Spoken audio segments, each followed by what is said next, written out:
કે ભગવાન જ જન્મ્યા છે એવું તમે કઈ રીતે કહી શકો? તો અહીંયા નંદસ્તુ આત્મજ ઉત્પન્ને એમ કહ્યું. આત્મજનો અર્થ શું થાય? આત્મજનો ઉત્પન્ન થાય જે પોતાનું સંતાન હોય એના માટે આત્મજ કહેવાય. નહીં તો નંદસ્તુ સુત ઉત્પન્ને, નંદસ્તુ પુત્ર ઉત્પન્ને આવું બધું કહી શકાત, પણ આવું બધું કંઈ કહ્યું નહીં અને આત્મજ કહ્યું. મહાપ્રભુજીનો બહુ સ્પષ્ટ મત છે કે આત્મજ એવું શા માટે કહ્યું છે.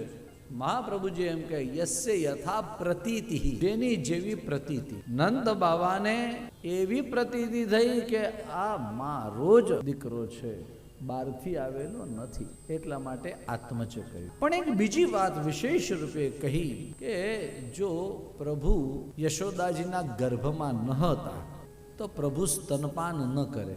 પહેલી તો એક લૌકિક વાત સમજી જાઓ કે માના વક્ષસ્થલમાં, છાતીમાં જે દૂધ બને એ કોના માટે બને? કોઈ પણ માં હોય જે ગર્ભમાં છે એની માટે થઈને દૂધ બને છે. હવે જો ગર્ભમાં માયા હોય તો દૂધ કોના માટે બન્યું કહેવાય? માયા માટે.